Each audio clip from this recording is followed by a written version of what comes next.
people out there in the dark. Thank you again for checking in. As you know, I have a vast collection of typewriters, well over 100. And as you know, I collect Walt Disney name badges. And some of the things I happen to have, I guess we call it a collection now.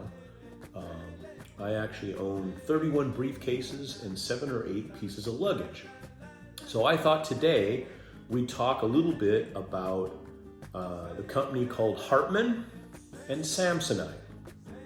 First, let's talk a little bit about Hartmann, which is I suppose, the premier, or at least was the premier luggage and briefcase purse provider here in the country.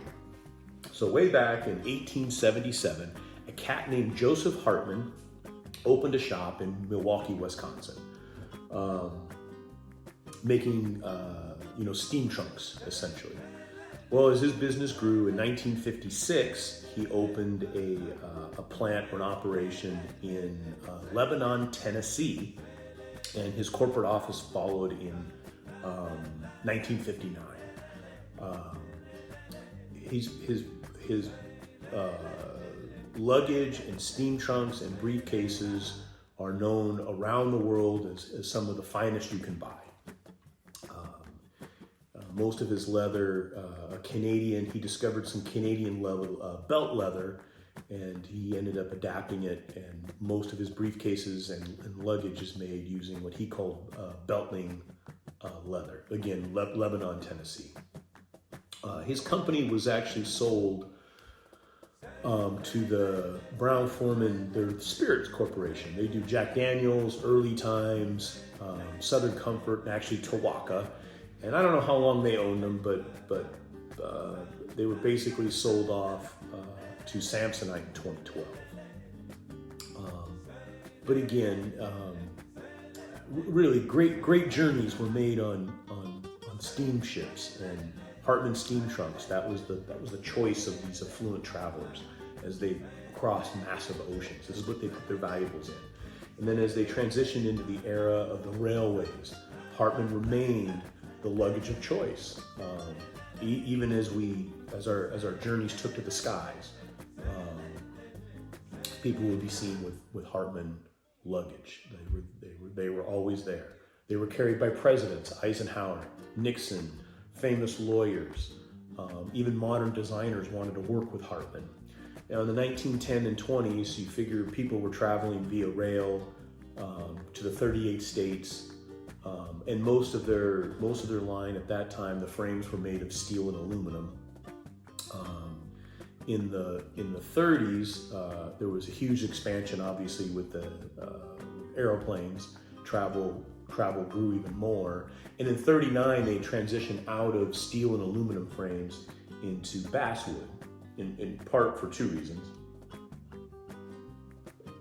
The war was coming, and steel and aluminum would be needed to fight those pesky Nazis. They seemed to show up all the time in the 40s.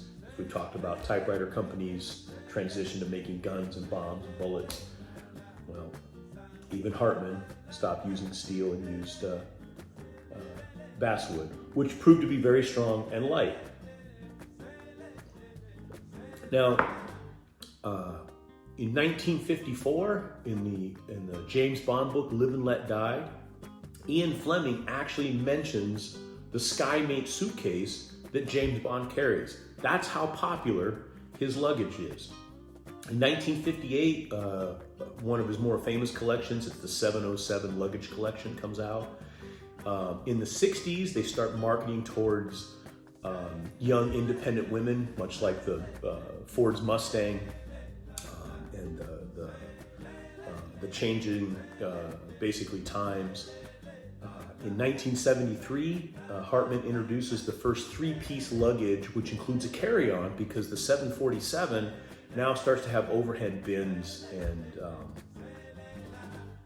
they need to find a small, in between the large suitcase and the makeup bag, we sort of developed the carry-on, and that's thanks to Hartmann. I have a few Hartmann suitcases we're going to show you, and I have, as I said, 31 briefcases, several of which are Hartmann. I'm going to show them to you. I think you'll get a kick out of it. And I also have some Samsonite briefcases and a couple pieces of Samsonite luggage. Now, Samsonite is I don't call it the opposite end of the spectrum, but certainly not something the affluent carry. Now, a cat named Jesse Schrader, in 1910 out of Denver, Colorado, he had the Schrader Trunk Manufacturing Company, and he was making, cost-conscious, valuable suitcases, steam trunks, things of that nature for the masses. Well, in 1939, he developed a vulcanized fiber, basically a plastic, and he named it after one of his favorite biblical characters, Samson, hence Samsonite. Well, in 1941, he trademarks that name, and actually by 1965, Samsonite proved so popular, he stopped calling his company the Schrader Trunk Manufacturing Company, just called himself Samsonite. Now, in 1973, Samsonite would be sold to the Beatrice Food Company. In 86, a cat named Reginald Lewis, who owns the company, I think it's called Kohlberg, Canis and Roberts, it's KKR. They purchased the company. Again, in 1995, Samsonite becomes an independent company again. In 2009, they go BK. They emerge from bankruptcy. As I previously mentioned, in 2012, Samsonite buys Hartmann. In 2017, they're doing e-bags. They still exist today. Samsonite has many, many brands. High Sierra, American Tourister, and the era of briefcases is long since gone and given way to backpacks, which isn't terribly inspiring to me. I'm a briefcase guy. But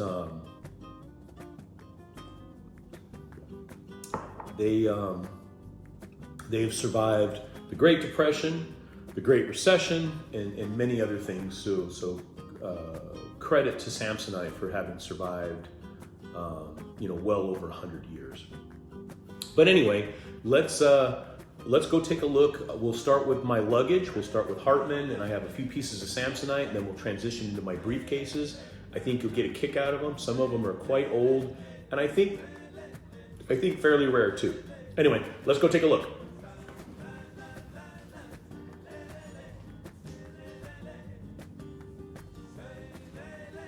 What? Let's finish my drink first. Now let's go take a look. So first up is this Hartmann piece of luggage. This is from, the mid-30s. Zoom in here. There is the tag, Hartmann Deluxe. This is all Beltling leather.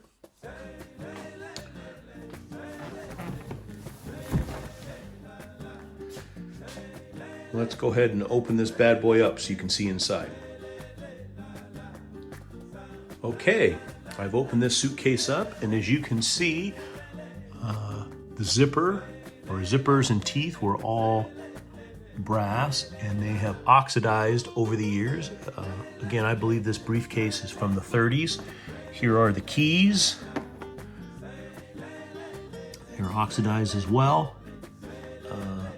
Absolutely breathtaking suitcase. Let's unzip this bad boy. Imagine, 1930s Depression era. I don't know what it is about suitcases, considering I don't travel all that much, but I'm going to say this one was not used very often, and I'm very, very glad it is in my collection.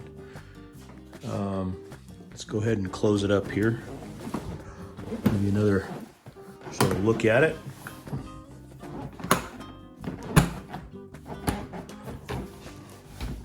There she is in all her glory.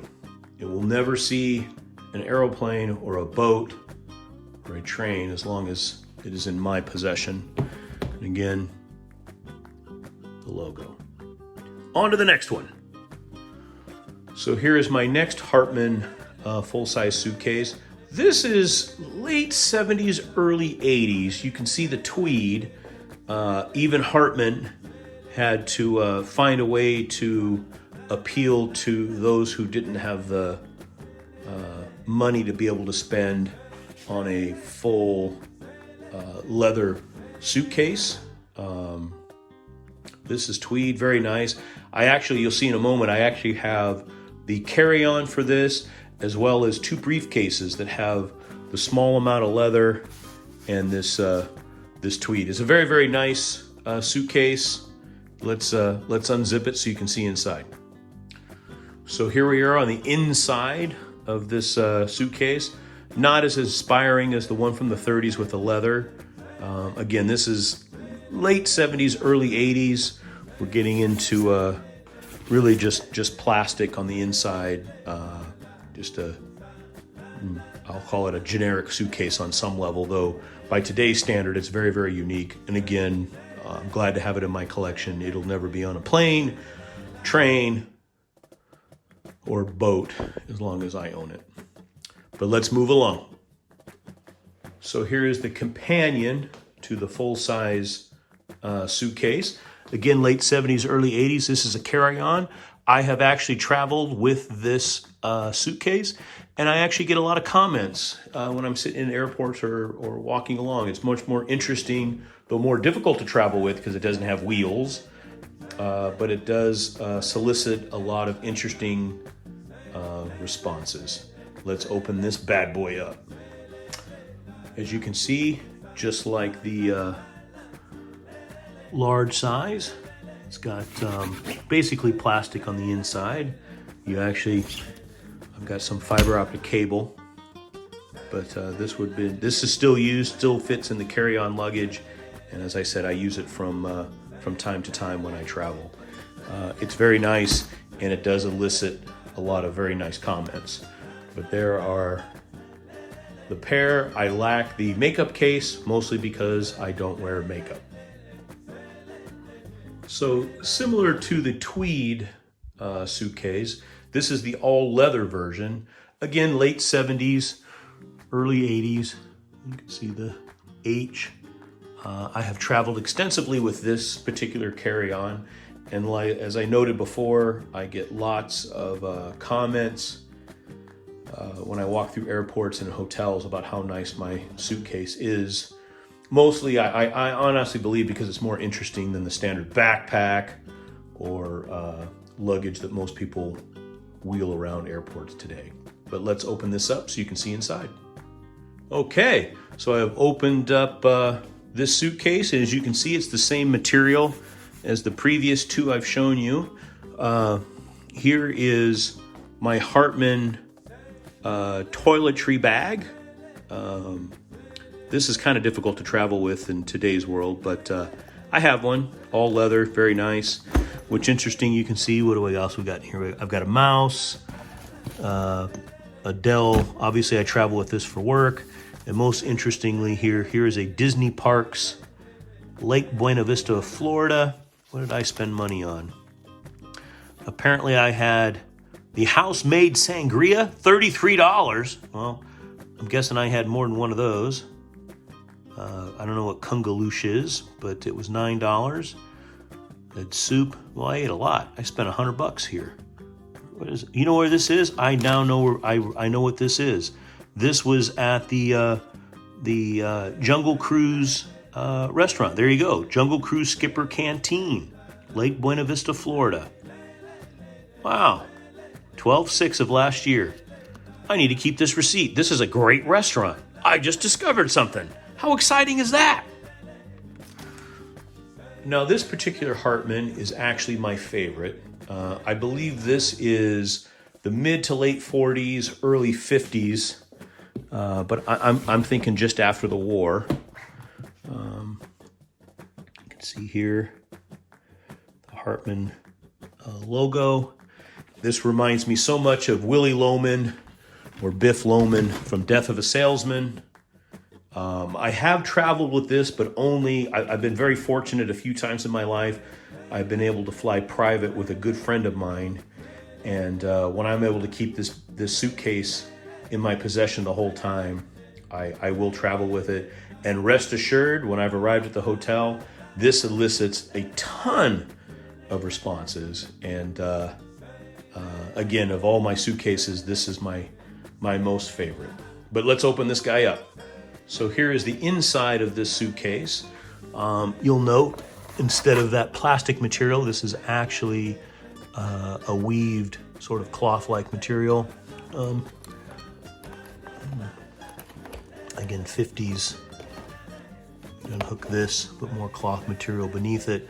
Certainly can't fit a ton of stuff, but absolutely my favorite suitcase of all that I have in my collection.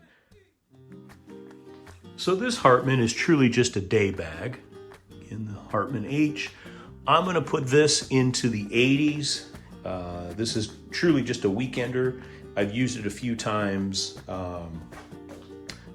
Nothing particularly special about it other than it's, from the 80s and just a bygone era. But let me open it up so you can see inside. So now we've opened her up, and as you can see inside, again, really just a weekender, a quick run to Vegas, staying at a friend's house, etc., etc. But a very, very nice bag. I've had it for a number of years, and it's quite handy. So my last suitcase is this carry-on by Samsonite. I'm putting this mid to late 70s.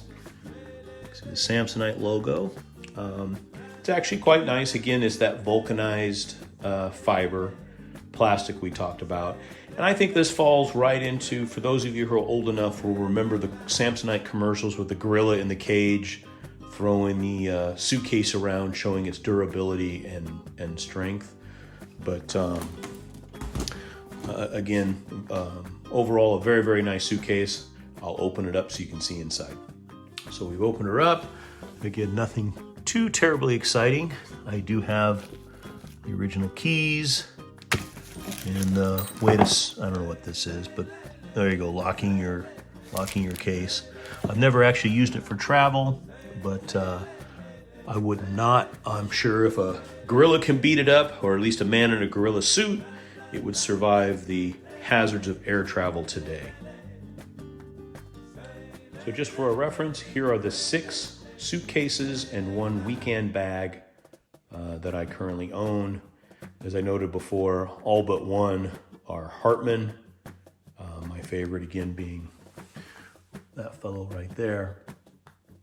But just so you can see them from, I'm guessing, the 30s up through the 80s. So there's 50, 60 years of travel in the US of A. So my first Hartmann briefcase is actually from, I'm going to say, the mid 50s. And I'll show you why in just a moment. But again, it's a very nice, very, very nice briefcase. I don't know if you can make that out, but there's the tag that says Hartmann on it. But when you open it up, I do not have the key. What you will see is very early, truly just a brief quote-unquote case. But you'll note the leather straps that hold the top as opposed to mechanical. We're just using basically leather straps. And this here is a pin case.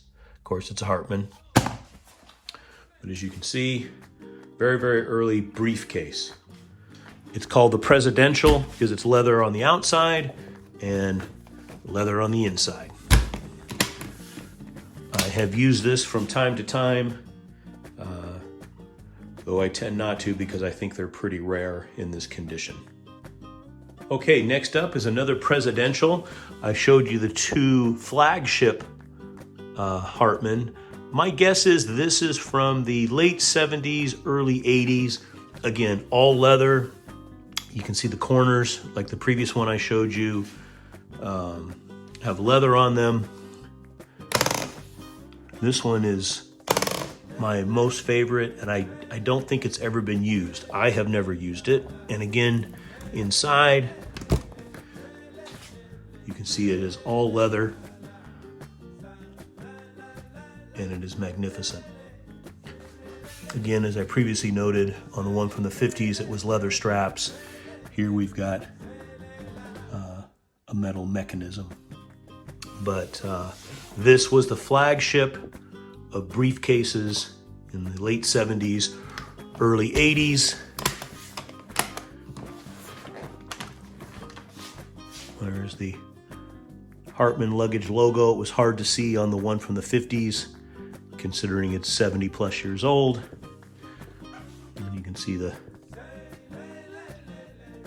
Hartmann logo there as well. My pride and joy from a briefcase standpoint. So here is a tear down from the Presidential on the Hartmann line. And I don't want to show you every briefcase. Again, I've got 31 or so in my collection, but this is probably from the 80s. Let's see here. Again, this would be a big briefcase. See the inside. This actually opens up. My hunch is while you're sitting on a plane, you could use this to do some work on. All pre-laptops, obviously. Again, a very, very nice briefcase. Again, you can see the Hartmann Luggage logo on the side there. Nice leather straps to hide the, I don't know what you call those, the buttons to open it. I'll show you a couple more, and then we'll move along. But this would be one tier down from the Presidential that I just showed you a moment ago. So here is a Hartmann. You can see a very slim design. There's our logo. I'm putting this in the mid-70s or so. Hartmann Luggage, again, logo, tag on the side.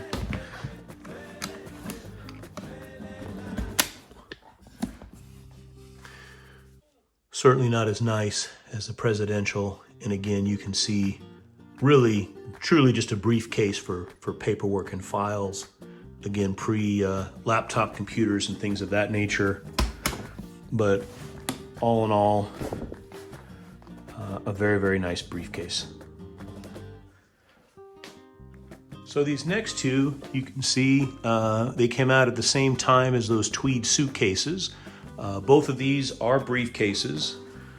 Again, you can see the Hartmann H there, Hartmann H there, and it says Hartmann Luggage here somewhere. I don't remember where, but let's just open this fellow up. One is a 3-inch and one is a 5-inch. This is obviously the smaller of the two, but again, you can see nothing particularly interesting,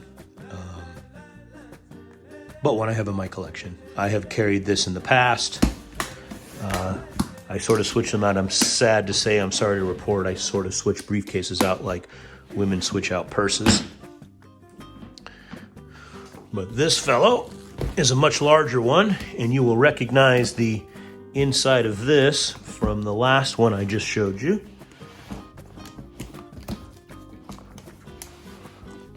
It has that workstation. Again, this would be I don't want to call it a lower end, but a much more affordable briefcase than the leathers, or leather briefcase, anyway. But there you go.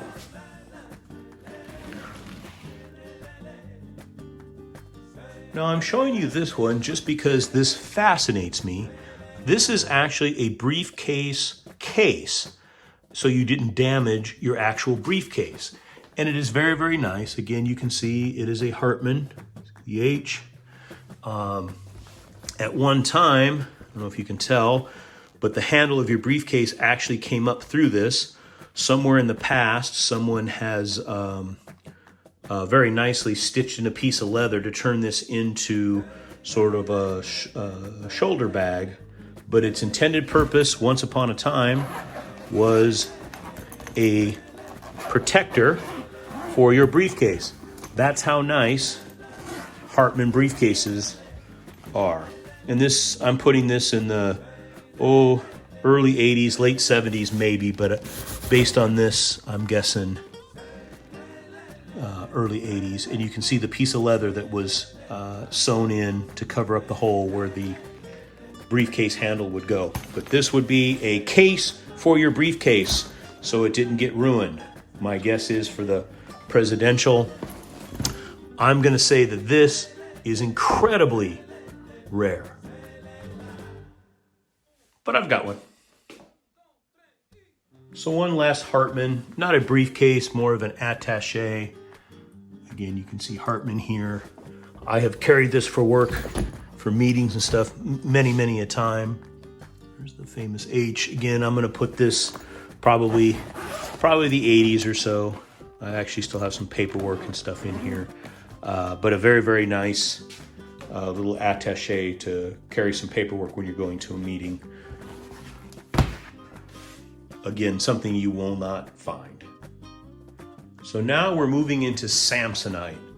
In this particular piece of Samsonite, you can see here, Samsonite, Denver, Colorado, is probably late 40s, early 50s.